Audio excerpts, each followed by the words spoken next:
എനിക്ക് ബീച്ചിൽ പോണം. എനിക്കും. കോട്ടയത്ത് എവിടെയാ ബീച്ച്? കോട്ടയത്ത് ഉണ്ടല്ലോ ബീച്ച്, ഒരു മിനി ബീച്ച്. നമുക്ക് അങ്ങോട്ട് പോകാം. Let's go.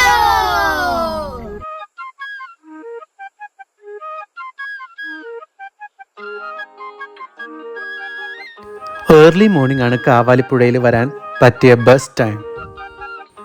മണലടിഞ്ഞു കൂടി കിടക്കുന്നതുകൊണ്ട് കുട്ടികൾക്കൊക്കെ സേഫായിട്ട് വെള്ളത്തിലിറങ്ങാൻ പറ്റും. ആൻഡ് ഇവിടെ നീന്തൽ പഠിപ്പിക്കാനൊക്കെ പറ്റിയ പ്ലേസ് ആണ്. ആൻഡ് സ്ക്രീൻ ടൈമൊക്കെ കുറച്ച് കുട്ടികൾക്ക് ഇവിടെ സ്പെൻഡ് ചെയ്യാനും പറ്റിയ സ്പോട്ടാണ്. വെള്ളത്തിൽ കളിച്ച് തിമിർത്ത് കഴിഞ്ഞിട്ട് റിലാക്സ് ചെയ്യാൻ ഇവിടെ ഊഞ്ഞാലിലാടാം. അങ്ങനെ ചെറിയ ആൾക്കാർക്ക് മാത്രമല്ല വലിയ ആൾക്കാർക്കും ആടാം കേട്ടോ ഊഞ്ഞാല്.